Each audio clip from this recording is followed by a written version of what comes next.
1997 সালের পর থেকে জন্ম নেওয়া নতুন প্রজন্ম, যাদের আমরা বলছি জেনারেশন জি বা জেন জি, তাদের ভাষা, ব্যবহার এবং চিন্তাধারা অনেকটাই আলাদা। তাদের প্রতিদিনের কথাবার্তায় এমন কিছু শব্দগুচ্ছ থাকে যা পুরনো প্রজন্মের জন্য বেশ ধাঁধার মতো, কিন্তু বর্তমানের এই প্রজন্মকে বুঝতে হলে তাদের ভাষা সম্পর্কে ধারণা থাকা একেবারে জরুরি। শুরু করা যাক জেনজির কিছু সাধারণ কিন্তু রহস্যময় শব্দ দিয়ে।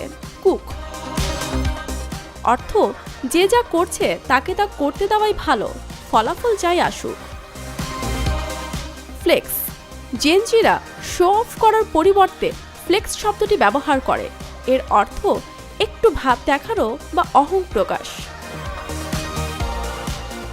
রেড ফ্ল্যাগ কিছু বিষয় এড়িয়ে গেলে পরে বড় সমস্যায় পড়তে হয়, সেই সংকেতকেই বলে রেড ফ্ল্যাগ।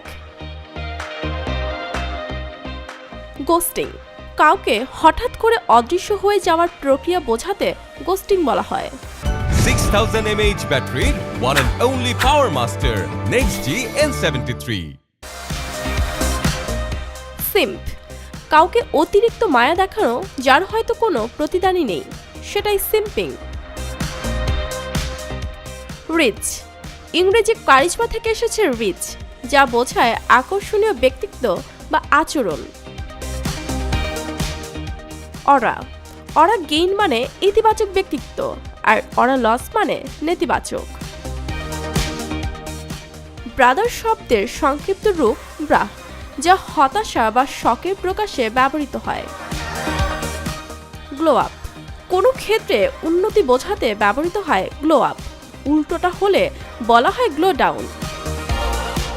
পুকি জেনজিরা পছন্দের মানুষকে ভালোবেসে পুকি বলে ডাকে। ওকে বুমার 1946 থেকে 1964 সালে জন্ম নেওয়া প্রজন্মের গোড়া মতামতকে বৃদ্ধাঙ্গুলি দেখাতে ব্যবহৃত হয় okay boomer. I Y K Y K if you know you know এর সংক্ষিপ্ত রূপ, যা আগে থেকে কিছু জানা বিষয় বোঝাতে ব্যবহৃত হয়। লিট কুল শব্দের পরিবর্তে লিট শব্দের ব্যবহার দেখা যায়। Goat greatest of all time এর সংক্ষিপ্ত রূপ, যা বাংলায় সর্বকালের সেরা বোঝায়। জেনজির ভাষা, চিন্তাধারা এবং জীবনধারার এই সব নতুন শব্দ আমাদের জন্য নতুন হলেও তাদের কাছে প্রতিদিনের কথাবার্তার অংশ।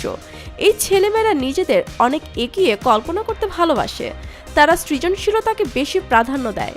এই যুগের ছেলেমেয়েদের ভেতরে রয়েছে সম্পূর্ণ নতুন কিছু সৃষ্টির চিন্তা। এই প্রজন্মকে বুঝতে হলে তাদের ভাষা সম্পর্কে ধারণা রাখা জরুরি। লামিয়া তানজিন মাহমুদ, RTV।